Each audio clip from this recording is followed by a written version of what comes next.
तो ये एक बहुत बड़ी बात है। और इस संयोग में हमारे साथ CR पाटिल साहब हैं। तो जयेश सोनी जी, अब मंच आपका है। मेरे वरिष्ठ सहयोगी जयेश सोनी जी समझने की कोशिश करेंगे कि और क्या विजन है जल शक्ति मंत्रालय को लेकर। आप चूंकि केंद्रीय मंत्री हैं तो न सिर्फ गुजरात बल्कि पूरे देश के लिए और क्या विजन है मोदी सरकार का। जयेश जी। जी बिल्कुल, CR पाटिल जी जो कि पिछले लोकसभा चुनाव के अंदर गुजरात में सबसे ज़्यादा वोटों से जीतने के बाद अभी जल शक्ति मंत्रालय की जिम्मेदारी संभाल रहे हैं और साथ ही इनका जो विज़न है पूरे देश भर में जल संचय अभियान चलाने का जो इनका प्रोजेक्ट है वो उन्होंने यहाँ सूरत समेत पूरे गुजरात से शुरुआत की है और आने वाले समय में पूरे देश भर में ये अभियान चलाने वाले हैं। एक बहुत बड़ी सोच, ये एक ऐसी सोच है पाटिल साहब की कि आने वाली पीढ़ी को पानी की दिक्कत ना हो और पूरे देश भर में जो बरसाती पानी का संग्रह जमीन के तलों के अंदर कैसे किया जाए उसके ऊपर इन्होंने पूरा एक प्रोजेक्ट शुरू किया है। उसी के ऊपर हम पटेल सर से बात करेंगे। पटेल साहब, जिस प्रकार से अभियान की शुरुआत हो चुकी है, बहुत सारे लोग जुड़ चुके हैं और ये बहुत ही गति से आगे बढ़ रहा है प्रोजेक्ट, क्या है पूरा विजन और किस प्रकार से इस प्रोजेक्ट में आने वाले समय में हमें उसका रिजल्ट मिलेगा? सबको प्रणाम। ये जो जल संचय का विजन है वो माननीय प्रधानमंत्री श्री नरेंद्र मोदी साहब का है। 2021 मार्च में माननीय प्रधानमंत्री मोदी साहब ने ये जल संचय की बात की थी, हमने उसको आगे बढ़ाया। 6 सितंबर को माननीय प्रधानमंत्री जी वर्चुअल सूरत के कार्यक्रम में जुड़े थे और उन्होंने आह्वान किया था कि जल संचय जन भागीदारी और जन आंदोलन में परिवर्तित होना चाहिए। ये जल संचय की आवश्यकता क्या है उसके बारे में भी मैं आपको बता दूं कि हम डैम बनाते हैं, रिवर लिंकिंग की बात करते हैं, कहीं ना कहीं पानी को संचय करने के लिए जहाँ पानी की क्राइसिस है, जो किल्लत है, वहाँ पर वो टाँका बनाते हैं, राजस्थान हो या हमारे सौराष्ट्र के विस्तार में है, मगर इससे भी हमारी आवश्यकता पूर्ण नहीं होती।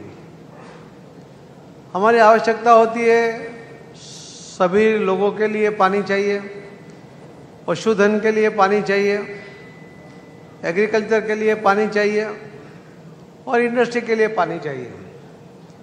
व्यवस्था यह है कि पूरे वर्ल्ड की जो पॉपुलेशन है उसके 18% पॉपुलेशन ये हमारे देश में है और जो टोटल पशुधन है पूरे विश्व में उसके 18% पशुधन वो भी हमारे देश में है और पूरे विश्व का जो पीने लायक पानी है उसका सिर्फ 4% पानी ये हमारे देश में है। और जब बारिश होती है हमारे पास उसकी व्यवस्था नहीं होती। कई बार होता है कि सूरत में, तापी में बाढ़ आती है, पानी छोड़ना पड़ता है उकाई डैम से, उसकी कैपेसिटी ख़त्म हो जाती है। मीडिया में लिखते हैं कि 10 साल चला इतना पानी चलेगा, इतना पानी छोड़ दिया गया, मगर दूसरे कोई व्यवस्था ही नहीं है। डैम बनाते हैं तो डैम में किसानों की ज़मीन जाती है, उनका विरोध होता है, गांव के गांव को स्थलांतर करना पड़ता है, उनका भी विरोध होता है, पर्यावरणवादी आ जाते हैं, उसके कारण भी रुकावटें आती हैं और उसको 25,000 करोड़ से ज़्यादा लागत लगती है और ये सभी मुश्किल में से हम बाहर निकलेंगे तो 25 साल के बाद ये डैम तैयार होता है। तो इतना टाइम नहीं है और जो नदियाँ पर डैम बन सकते हैं वो सभी नदियों पर डैम बन गए हैं या बन रहे हैं। अभी जो छोटी छोटी नदियों पर डैम बनेंगे उससे भी हमारी आवश्यकता पूर्ण नहीं हो रही है।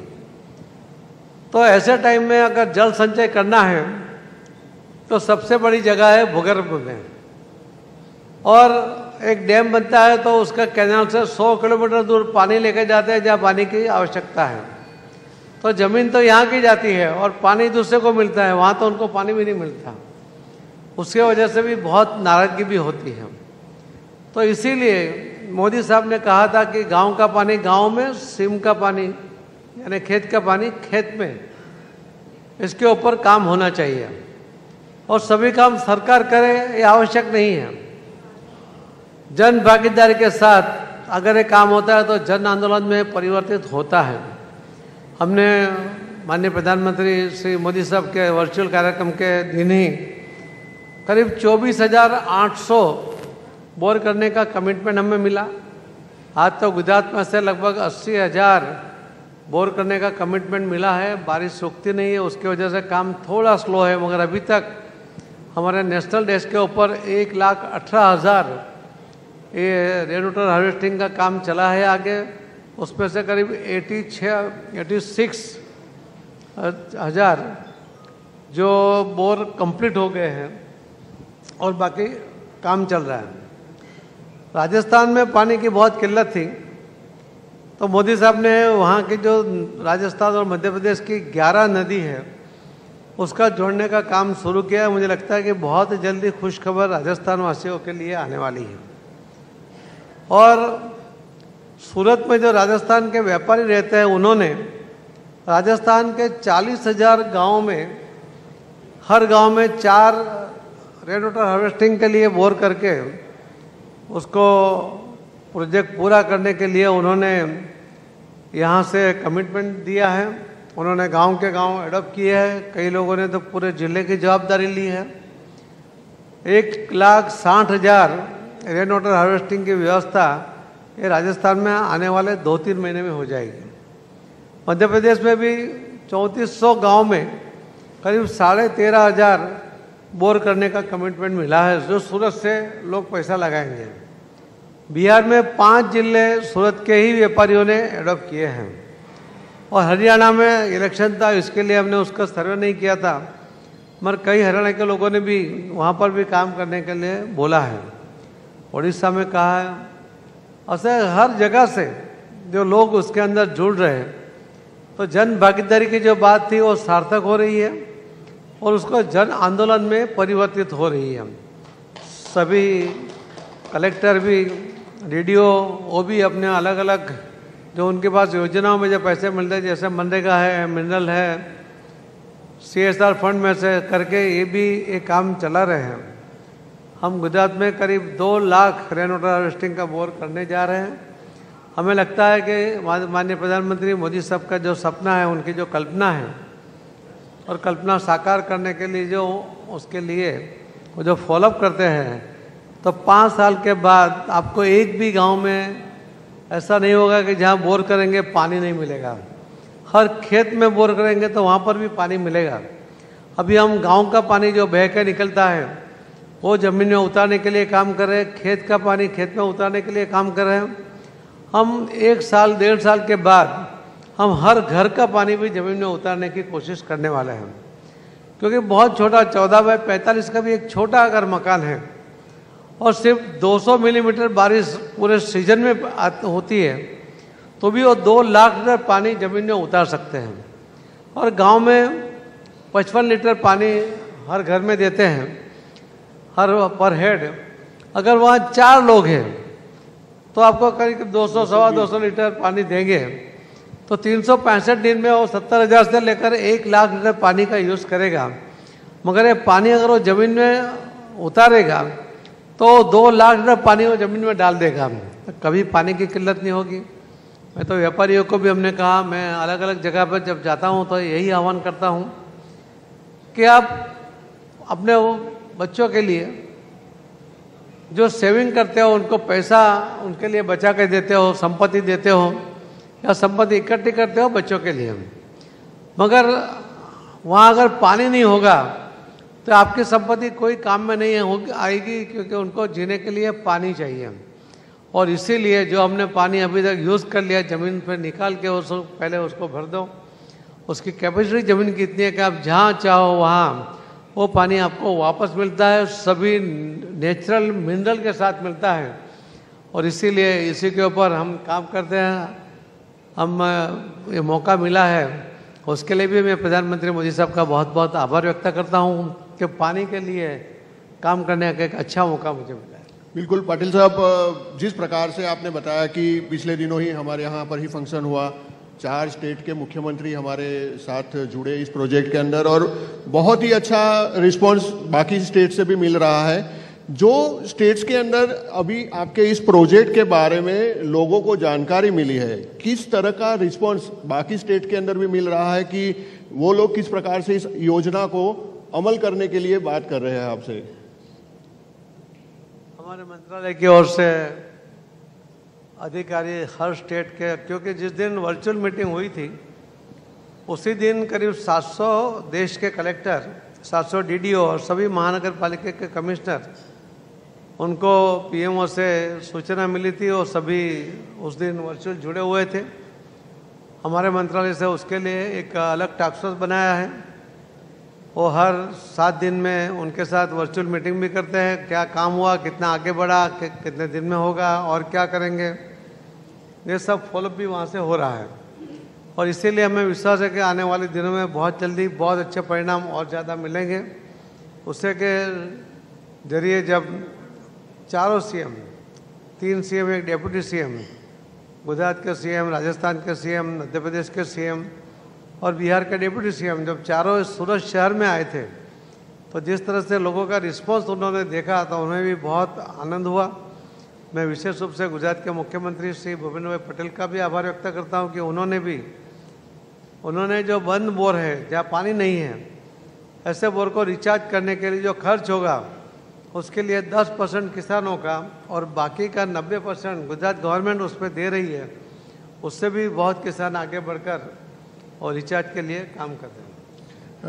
पाटिल साहब, जिस प्रकार से प्रधानमंत्री मोदी जी जब प्रधानमंत्री बने उसके बाद उन्होंने जल बचाने के लिए बहुत ही प्रयास भी किए, बहुत ही बार उन्होंने ये बात कही।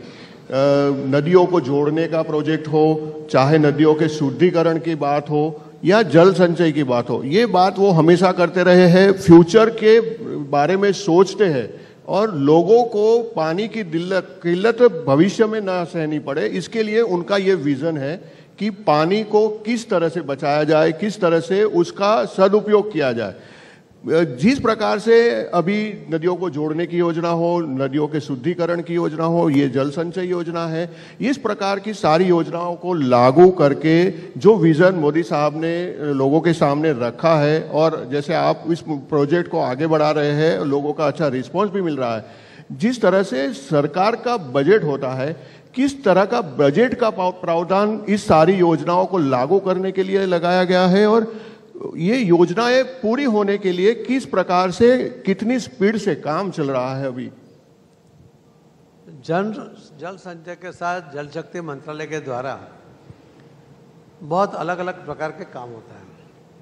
और मैं पहले आपको बता दूं कि पूरे देश में अगर किसी ने सबसे ज़्यादा पानी के लिए काम किया तो प्रधानमंत्री मोदी जी ने किया। जो सरदार सरोवर वो कई सालों से लंबित हो रहा था, आगे बढ़ नहीं रहा था, उन्होंने फॉलोअप किया और जैसे ही प्रधानमंत्री बने तो 17वें दिन उनका गेट और रखकर उसका यूज़ करने की भी परमिशन दे दी और आज कच्छ तक पानी पहुंच गया है। जो बॉर्डर पर हमारे सैनिक हमारी रक्षा करते हैं, उनको पानी की किल्लत थी, वहाँ पर ही उनको पानी की व्यवस्था उन्होंने जब मुख्यमंत्री थे जब कर दी थी। तो पानी के लिए उन्होंने बहुत काम किया। नमामि गंगे के लिए उन्होंने अलग से बजट हमें दिया हुआ है और उसके ऊपर हम सीधे काम कर रहे हैं। उसके अंदर अलग अलग पावर उन्होंने दिए हैं। हमने 5 स्टेट में से ये गंगा नदी जा रही है।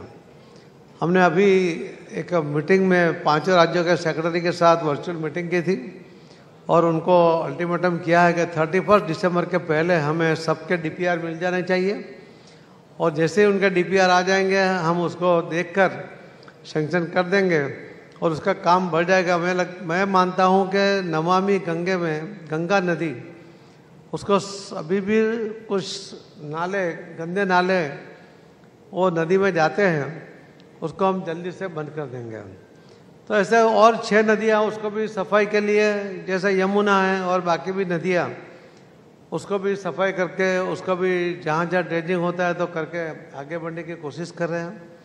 सूरत में तापी में एक ड्रेजिंग का प्रोजेक्ट है, अभी हाईकोर्ट का स्टे होने से काम रुका है, और उसको भी 20 फुट हम उसको डेप्थ में ले जाके सफाई करते हुए उसकी कैरिंग कैपेसिटी बढ़ा कर वो भी जल संचय में हमें मदद करे, उसके ऊपर भी काम कर रहे हैं।